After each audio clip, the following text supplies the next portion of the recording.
In Q4 2025, the top 1% of Americans held 31.9% of household net worth. That is not a coupon clipping accident. The bottom 50% held only 2.5%.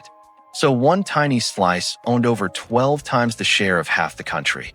Most people are taught one formula: earn a salary, pay bills, save what is left, then pray inflation behaves politely. The 1% hears a different sentence: control assets, control cash flow, control taxes, control risk. That is the machine. When you buy coffee, someone owns the cafe, the building, the payment processor, and maybe the index fund behind it. The middle class treats money like a battery: earn, spend, recharge. The wealthy treat money like infrastructure: own, compound, protect, deploy.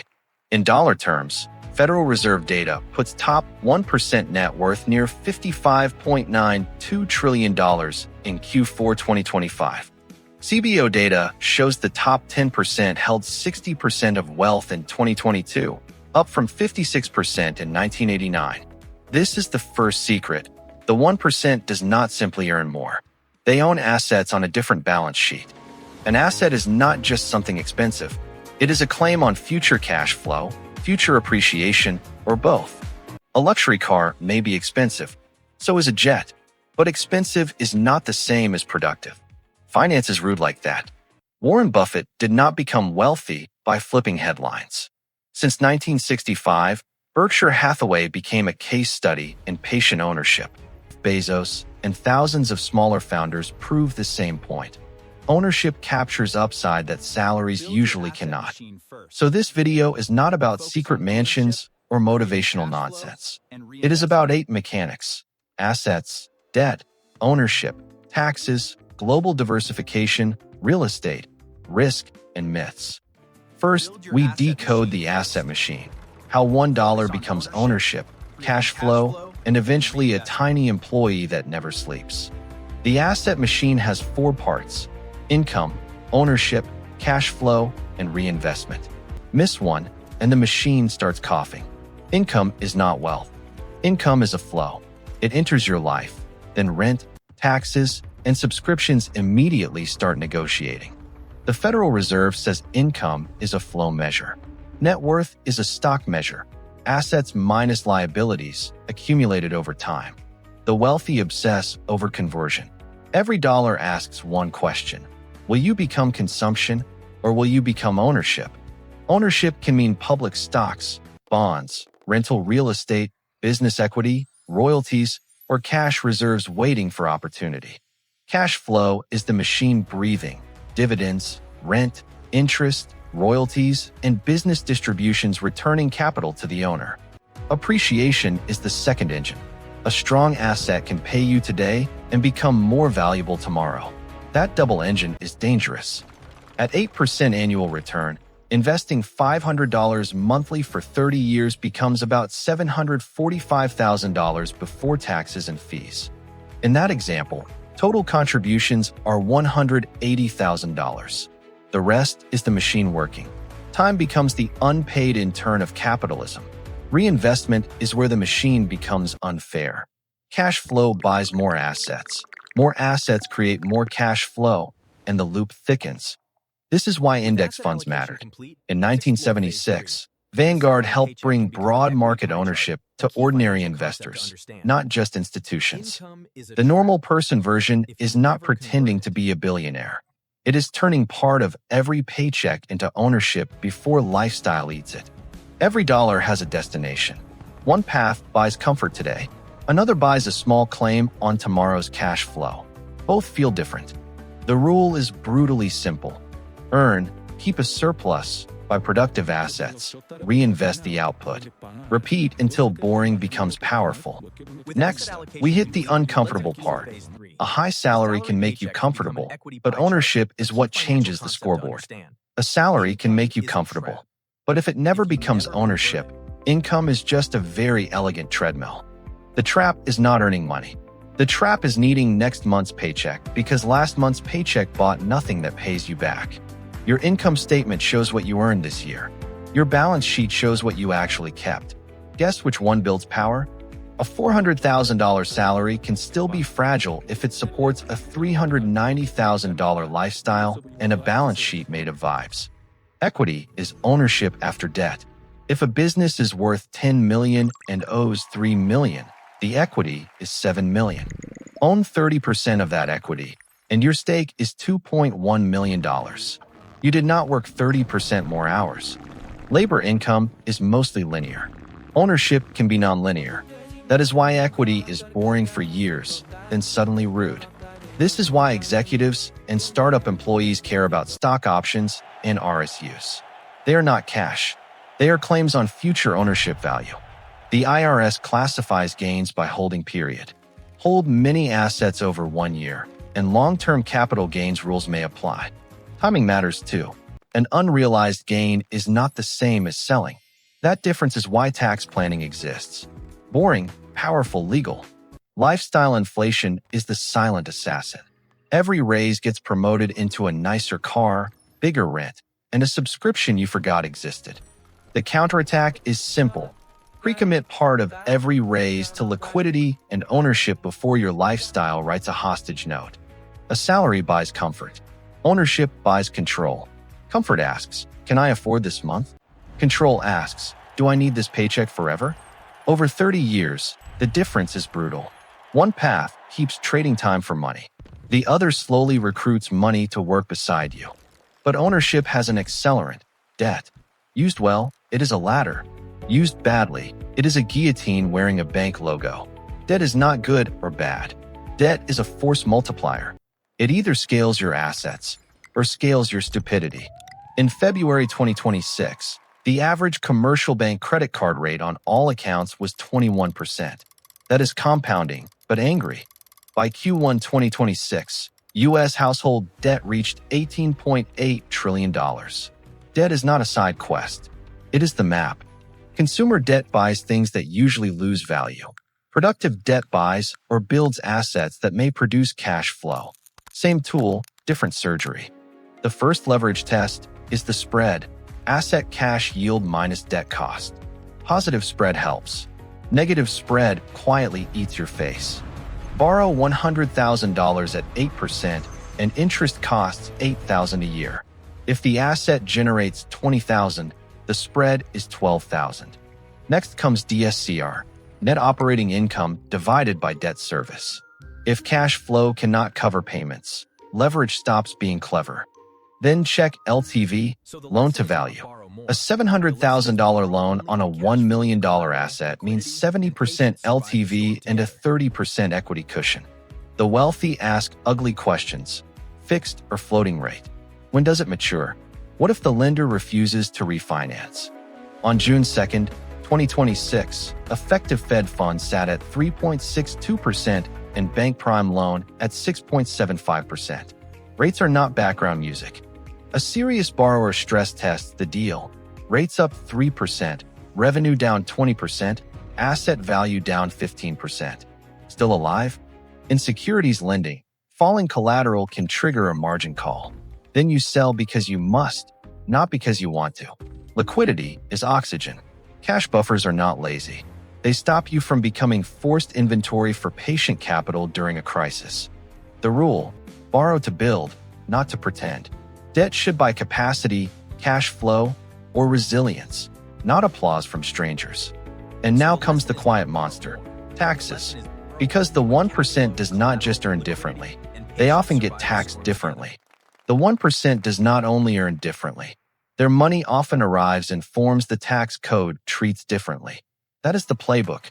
A worker may see wages. An owner may see dividends, rents, business distributions, interest, or capital gains. Same word, income, different machinery. The first switch is time. Hold a capital asset 1 year or less, and it is generally short-term. More than 1 year, long-term rules may apply. For many U.S. taxpayers, long-term net capital gains can fall into 0, 15, or 20% brackets, depending on taxable income. The wealthy care about after-tax return. A 10% return is not the price. What survives taxes, fees, and inflation is. If an asset rises from $1 million to $5 million and you do not sell, the $4 million gain is unrealized. Timing becomes strategy. Some wealthy investors borrow against assets instead of selling. Clever? Sometimes. Risk-free? Absolutely not. Collateral can fall, and lenders can call. Real estate adds depreciation.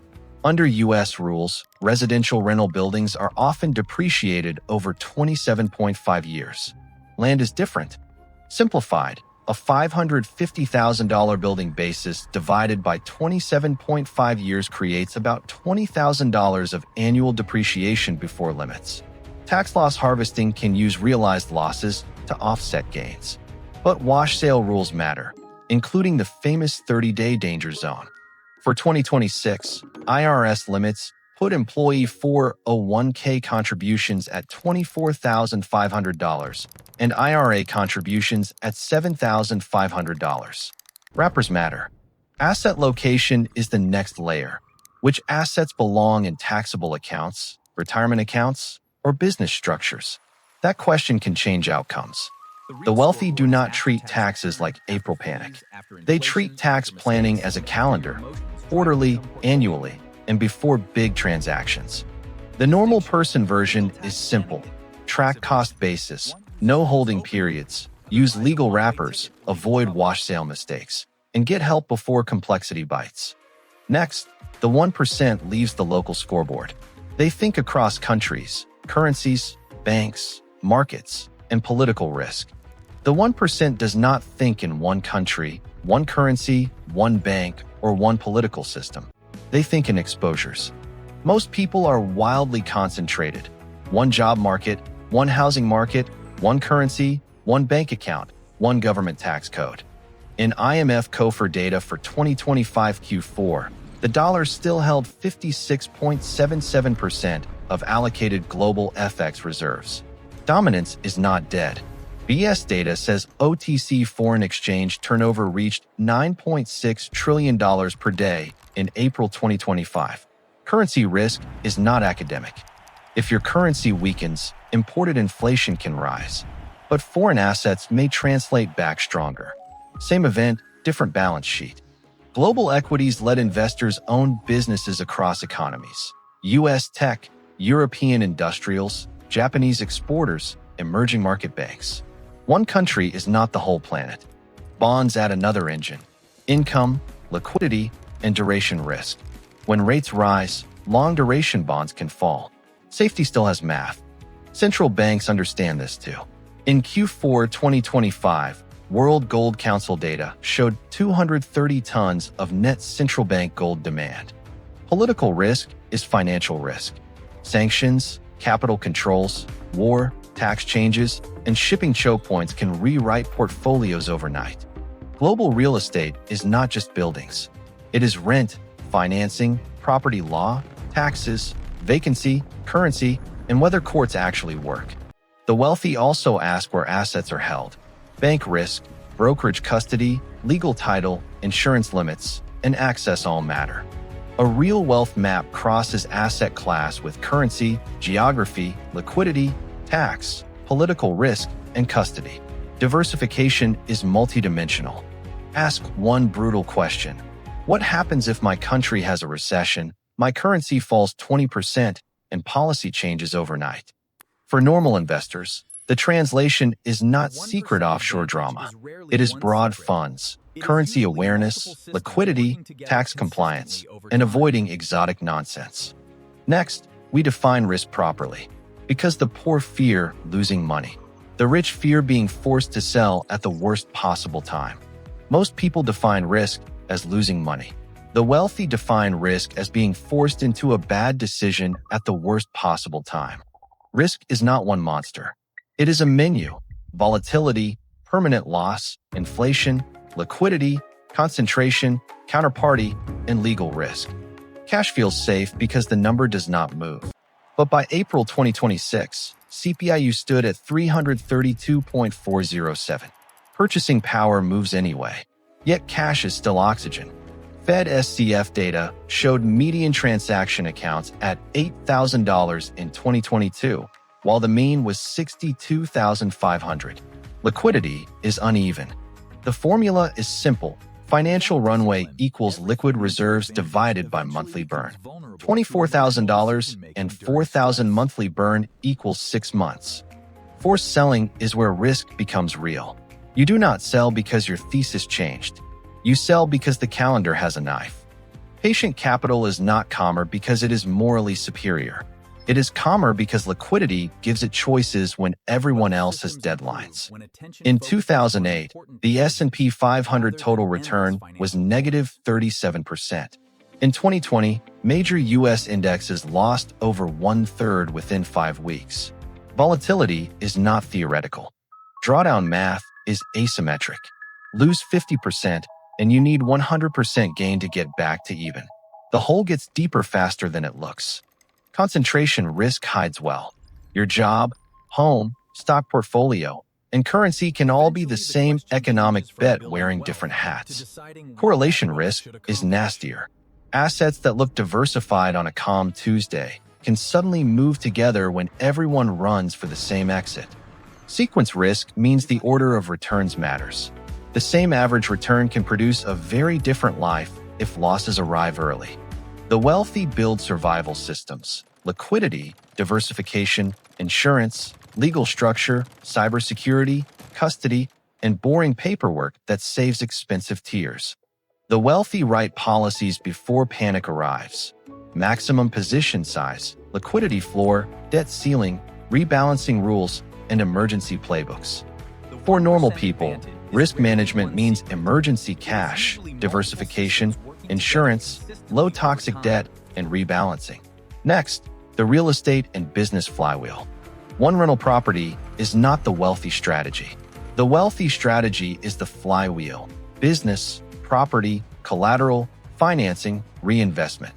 Start with NOI, net operating income, gross rent minus vacancy and operating expenses. Not mortgage, not fantasy, actual property operations. Cap rate is NOI divided by property value.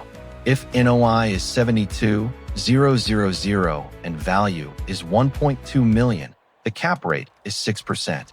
Then DSCR asks, can the property feed the debt? 72,000 NOI over 54,000 debt service equals 1.33 times coverage. Rate environment matters. Freddie Mac showed the 30-year fixed mortgage at 6.53% on May 28, 2026. Higher rates squeeze coverage.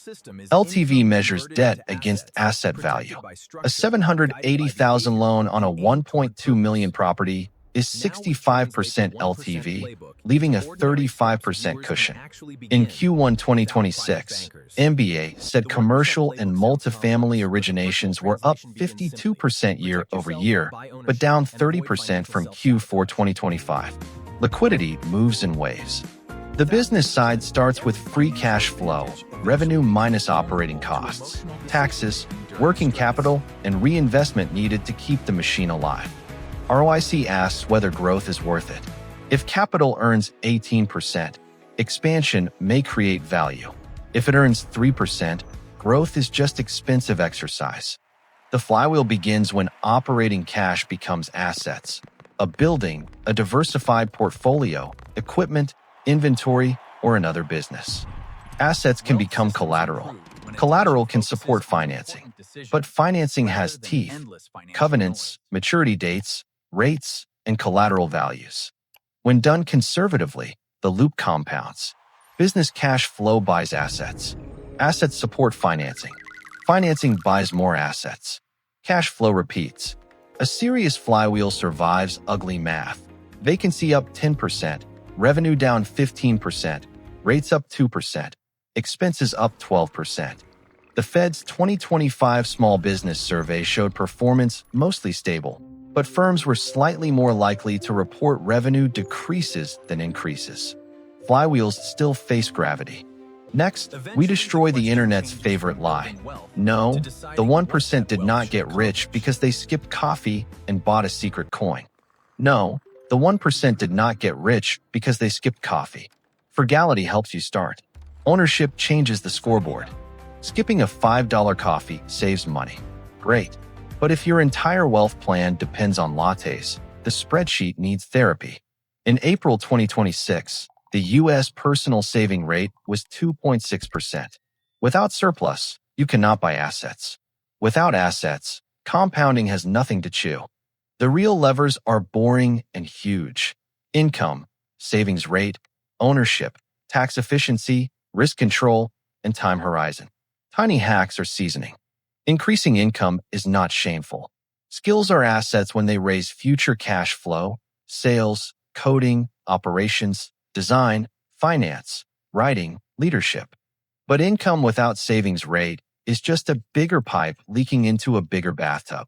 You need a valve that sends surplus to assets. The question is not how rich you look.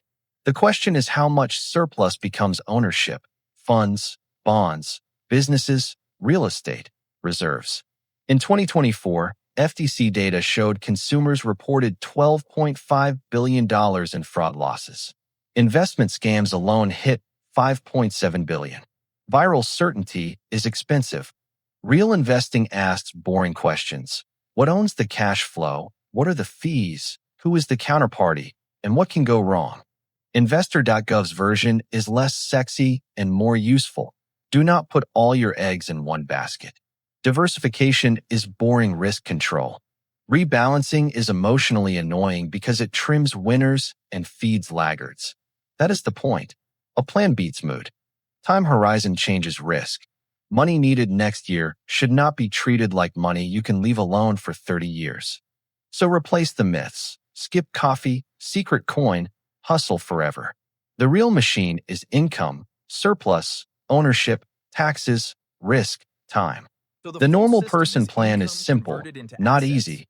Build emergency cash, kill toxic debt, raise income, invest surplus, diversify, rebalance. Final chapter. What can you actually copy from the 1% without a family office, a tax army, or a yacht named depreciation? You cannot copy the 1%'s access, but you can copy their direction from consumer to owner to risk manager. Step 1. Build emergency cash. Not because cash is the best asset, but because cash stops forced selling when life gets rude. Step 2. Kill toxic debt.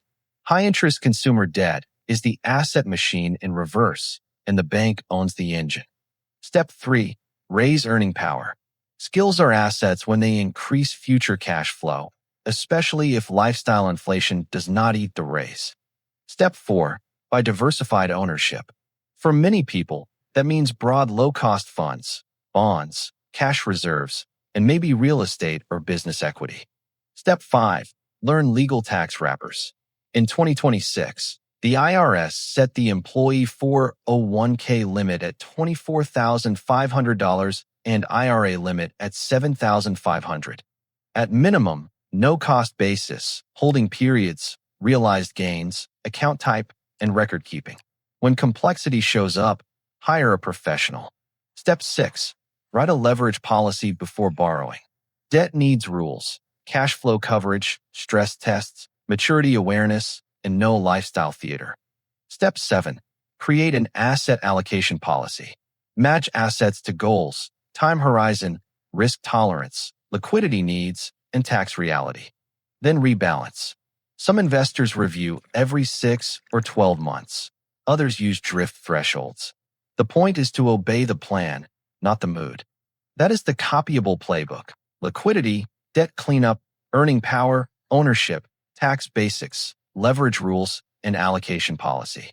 The whole machine is simple. Convert income into ownership, let ownership produce cash flow, reinvest the output, protect it with risk and tax systems. The rich ask a better question. Not, what can I buy with this dollar? But, what can this dollar become? That is what the 1% do differently. They stop treating money as something to spend. They treat it as something to deploy. This video is educational only, not financial, tax, legal, or investment advice. Build systems, do your research, and consult qualified professionals.